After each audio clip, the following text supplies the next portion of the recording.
8મી નવેમ્બરે ભારત સરકાર દ્વારા નોટબંધી જાહેર કરવામાં આવી હતી, જેમાં ₹500 અને 1000ના દરની જૂની ચલણી નોટો અમાન્ય જાહેર કરાઈ હતી. સરકારે વિમુદ્રીકરણના લીધેલા નિર્ણય બાદ અનેક લોકોને પરેશાની વેઠવી પડી હતી.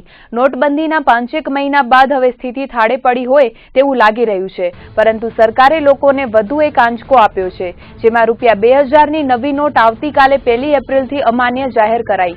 તો સરકારે નાણાકીય વર્ષના છેલ્લા દિવસે ₹1000ની નવી નોટ લોન્ચ કરી હતી.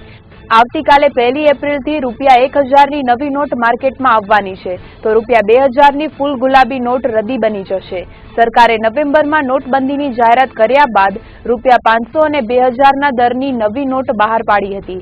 જે તે વખતે વિપક્ષીઓ દ્વારા સરકારનો આકરો વિરોધ કરાયો હતો, જેમાં કેટલીક પાર્ટીઓ એવા પણ દાવા કર્યા હતા કે 2000ની નોટથી ભ્રષ્ટાચાર ઓછો થવાને બદલે વધશે. ત્યારે સરકારે તેની ગંભીરતા જોઈને ₹2000ની નોટ ચલણમાંથી રદ કરી છે. સાથે જ આજે ₹1000ની નવી નોટ જાહેર કરતા લોકોને આંશિક રાહત રહેશે. 5-1 મહિનાના નજીવા આયુષ્ય સાથે 2000ની નોટનું પતન થવા જઈ રહ્યું છે, ત્યારે લોકો ફરી પાછા મુશ્કેલીમાં મુકાય તો નવાય નહીં. સરકારના સૂત્રો પાસેથી એવી પણ માહિતી મળી હતી કે બંધ થયેલી ₹2000ની નવી નોટ 30 એપ્રિલ સુધી બેંકોમાં સ્વીકારવામાં આવશે.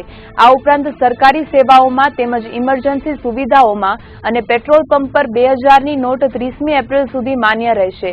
1 માસ બાદ ₹2000ની નોટ રદ્દી બની જશે. ત્યારે નાણાકીય બાબતોના સચિવ શશિકાંત ગુપ્તાએ જણાવ્યું હતું કે નવેમ્બર 2016માં કરાયેલી નોટબંધીને પગલે લોકોને થયેલી મુશ્કેલી બીજી વખત નહીં થાય, કેમ કે અગાઉ સંકલનના અભાવને કારણે નવી નોટોનું વિતરણ કરવામાં જે મુશ્કેલીઓ પડી તેનું પુનરાવર્તન હવે નહીં થાય. તેથી નોટબંધીના સમાચારથી લોકોને હતપ્રભ થવાની આવશ્યકતા નથી તેવું તેમણે ઉમેર્યું હતું. આ વખતે સરકારે કોઈ પણ મોટી જાહેરાત વિના આ નિર્ણય લીધો છે, જેના કારણે લોકોમાં અફડાતફડી ન મચે. જોકે આ સમાચાર પ્રસતાની સાથે જ લોકો પોતાની પાસે રહેલી 2000ની નોટથી છુટકારો મેળવવા દોડી પડ્યા હતા. તો બેંકોમાં પણ લોકો એક દિવસમાં માત્ર એક જ નોટ બદલી શકશે. બેંકોમાંથી નોટ બદલવા માટે પોતાના આધારપત્રો રજૂ કરીને અગાઉની જેમ જ ફોર્મ